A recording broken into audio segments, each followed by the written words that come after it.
Hi guys. അപ്പോൾ ഇന്നത്തെ ഒരു അപ്ഡേറ്റ്, ഒരു കിടിലനൊരു അപ്ഡേറ്റ് ആണ്. പ്രാവിൻകുടിലെ ഷാപ്പ് സിനിമ കണ്ടു. അപ്പോൾ അതിൻ്റെ കുറച്ച് റിവ്യൂ ഞാൻ പറയാം.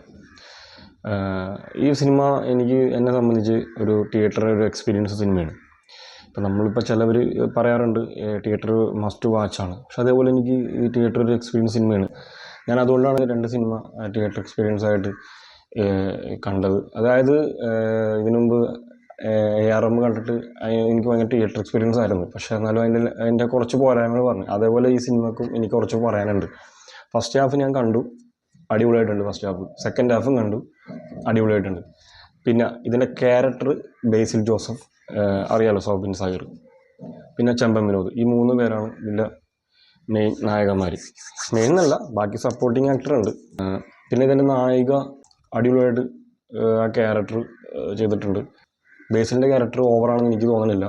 പോലീസ് ഓഫീസറാണ്, പക്ഷേ നല്ല രീതിയിൽ ആ ക്യാരക്ടർ കൊണ്ടുപോയിട്ടുണ്ട്. നല്ല രീതിയിൽ എന്താ പറയുക, ഓവറാക്കാത്ത രീതിയിൽ കൊണ്ടുപോയിട്ടുണ്ട്. പിന്നെ സൗബിൻ സാഹിർ ഇതുപോലെ ഓവറാണെന്ന് പറഞ്ഞു, ക്യാരക്ടർ ബോറാണ് പറഞ്ഞു. പക്ഷേ ആ ഒരു കാലിന് സ്വാധീനമുള്ളൊരു ക്യാരക്ടറാണ്, അത് നല്ല രീതിയിൽ ചെയ്തിട്ടുണ്ട്. കാരണം നിങ്ങൾക്ക് ആ സിനിമ കാണുമ്പോൾ നിങ്ങൾക്ക് അതിൻ്റെ കൂടുതൽ മനസ്സിലാവും ഈ സൗബിൻ സാറിൻ്റെ ക്യാരക്ടറും ബേസിൻ്റെ ക്യാരക്ടറും എങ്ങനെയാണ് അത് പ്ലേസ് ചെയ്തേക്കുന്നത്.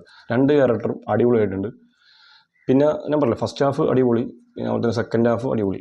അതായത് ഇതിൻ്റെ സിനിമോട്ടോഗ്രാഫി ഒരു രക്ഷയില്ല. ഷൈജു ഖാലിദാണ്, എടുത്തു പറയണം, സൂപ്പറായിട്ടുണ്ട്. പിന്നെ ഇതിൻ്റെ ബാക്ക്ഗ്രൗണ്ട് സ്കെയറും വേറെ ലെവൽ. ബാക്കി ഡീറ്റെയിൽസ് ഞാൻ പറയാം, ഈ സിനിമയുടെ ഒരു എന്താണ് പ്രശ്നം ഉണ്ടായത് ഞാൻ പറയാം. പിന്നെ ഇതിൻ്റെ വില്ലൻ ഒരു ക്യാരക്ടറുണ്ട്. അത് ഈ കൽക്കി സിനിമയിൽ അഭിനയിച്ചൊരു വില്ലനാണ്. ചിലവർ എന്താ പറയുക, അതിൻ്റെ പേര് അറിയത്തില്ല. അതായത് ശിവജിത്ത് എന്ന് പറഞ്ഞ ആ ഒരു ക്യാരക്ടറാണ് ഇതിൽ വില്ലൻ്റെ ഒരു ചെയ്തത്. വില്ലൻ എന്ന് പറയുമ്പോൾ ഒരു ടെറർ സാധനമായിട്ട് റേസ് ചെയ്തേക്കണം. ശിവജിത്ത് എന്ന് പറയുന്ന ക്യാരക്ടർ, അതായത് ഷാപ്പിലെ മെയിൻ നടത്തിപ്പുകാരൻ, ആ രീതിയിൽ. അത് ചിലവർ പറഞ്ഞ് കൽക്കിയിൽ അഭിനയിച്ച വലിയ യൂട്യൂബർ പറഞ്ഞാണ്. അതായത് നമ്മളതൊക്കെ നോട്ട് ചെയ്യണം.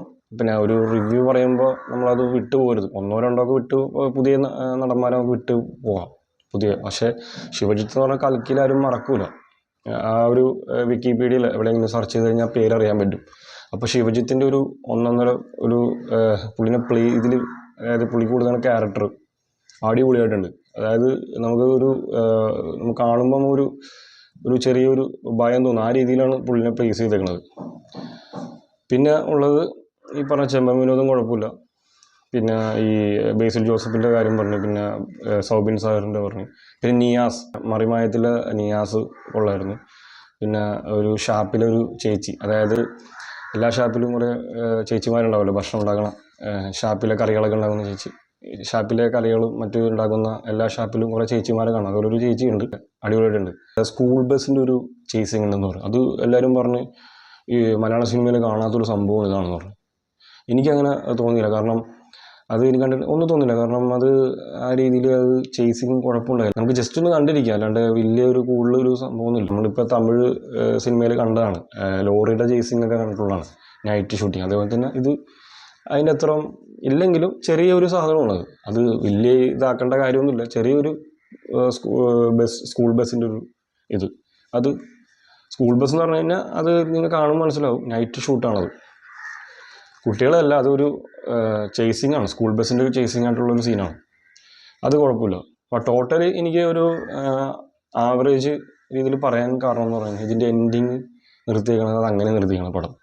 അതായത് ഫസ്റ്റ് ഹാഫ് അടിപൊളി, സെക്കൻഡ് ഹാഫ് അടിപൊളി. പടം തീർക്കേണ്ട ഒരു രീതിയിൽ എൻഡിങ് ചെയ്ത് കഴിഞ്ഞാൽ പടം ബ്ലോക്ക് ബസ്റ്റർ ആയതിനെ. കാരണം ആ രീതിയിലുള്ള സംഭവം ഉണ്ട് എനിക്ക് കണ്ടിട്ട്. അപ്പോൾ ഈ എൻഡിങ്ങിലാണ് പടം മിസ്റ്റേക്ക് വന്നു പോയത്. എന്തായാലും തിയേറ്ററിൽ പോയി കാണാനുള്ളൊരു സംഭവങ്ങളൊക്കെ ഉണ്ട്. ധൈര്യമായിട്ട് ഞങ്ങൾക്ക് തിയേറ്ററിൽ പോയി സിനിമ കാണാം.